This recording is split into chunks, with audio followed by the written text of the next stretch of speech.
Herodes sa pamumuno ni Caiaphas. Di ba't ang sabi ko, si Herodes ang kausapin tungkol sa mga problema nila?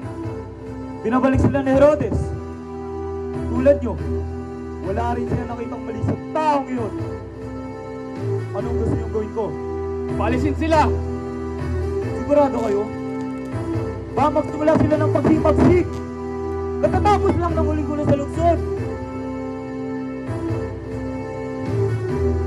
Gobernador, Dahil dito ang tinatawag nilang Kristo at matapos ang kalukuhang ito.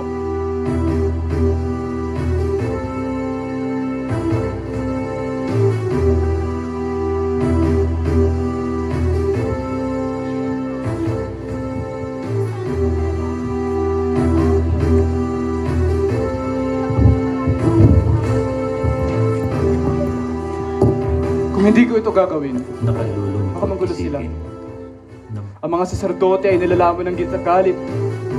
Papugutan ako ng ulo ni Tiberio pag may sumiklab na namang gulo. Sa pagtao mo, si Jesus, maaari mo bang parusahan ang taong walang kasalanan? Pabayaan mo ako. Alam ko ang ginagawa ko. Mangako kang hindi ka magpapadala sa panunulsol nila. Pangako.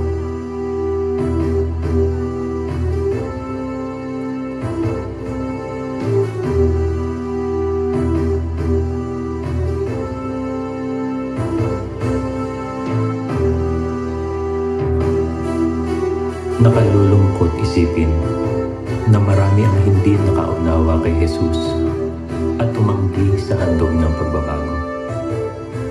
Lalo na sa mga dapat makaintindi sa Kanya, ang unang nagbingi-bingihan.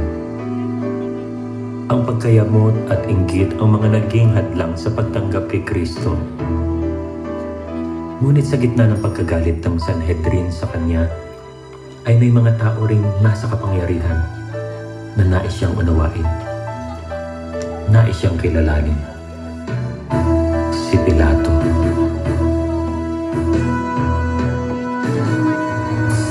Ikaw nga ba ang hari ng mga Hudyo? Ikaw nga ba ang hari ng mga Hudyo? Ikaw nga ba ang nagsasabing hari ako? Ikaw ba ang hari ng mga Hudyo? Ikaw bang nagsabing hari ako? Bakit ka pinaubaya sa akin ng mga kalahi mo? Ako ba ay kapwa mo, Hudyo?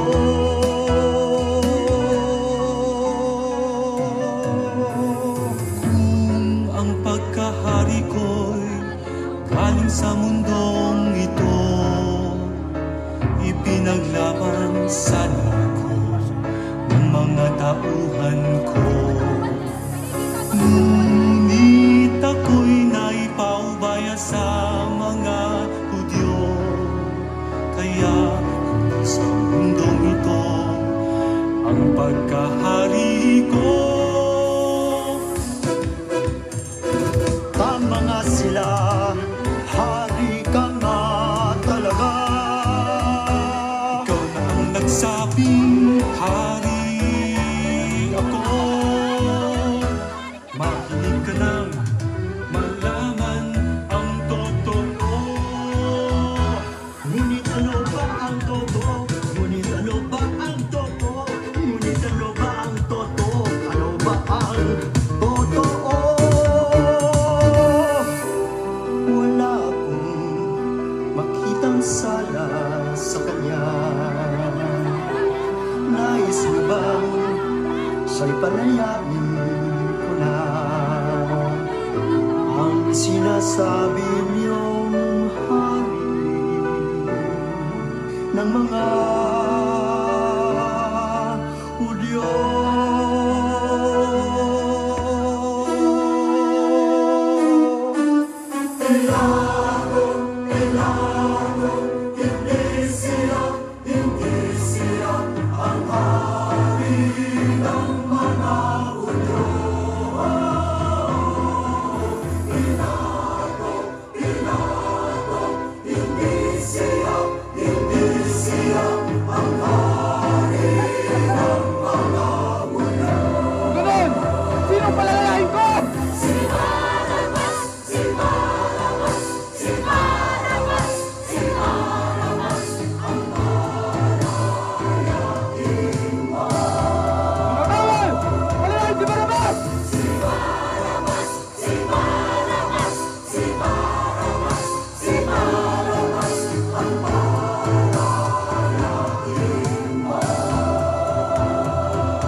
Wala akong kinalaman sa kamatayan ng taong iyan. Bahala kayo. Naisin man ni Pilatong pakawalan ang walang salang poon. Nang ibabaw ang sarili niyang ambisyong manatili sa pinanghahawakang kapangyarihan. Iba't ibang uri ng Pilato ang nakikita natin hanggang ngayon. At kay raming inosenteng kaluluwa ang nagdusa o patuloy na nagdurusa dahil wala siyang inisip kundi ang sariling kapakanan.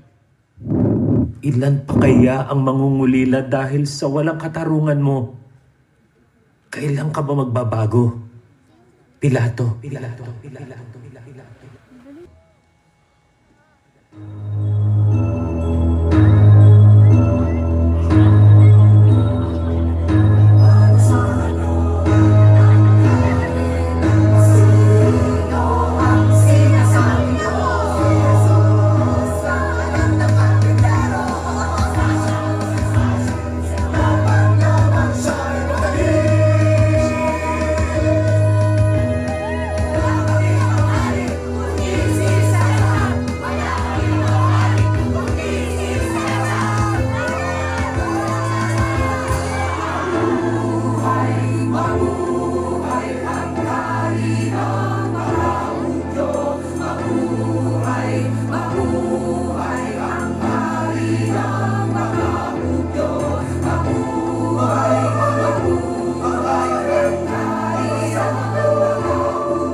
masakit na taglay ni Jesus ng Nazaret. Wala man lang umagapay,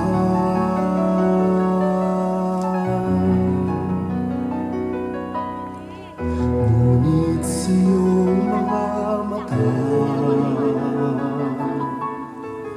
ay aking nakikita labis na pagmamahal sa kapwa, sa Diyos sa may lubusan ng tiwala.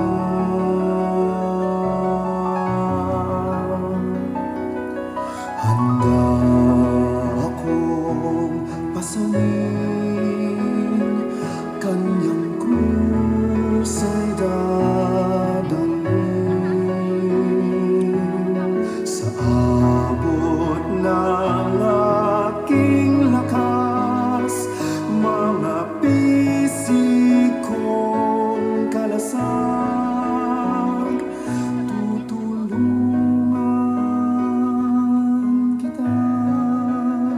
Sa abot ng aking makakaya, susunod sa yapak mo, patungo sa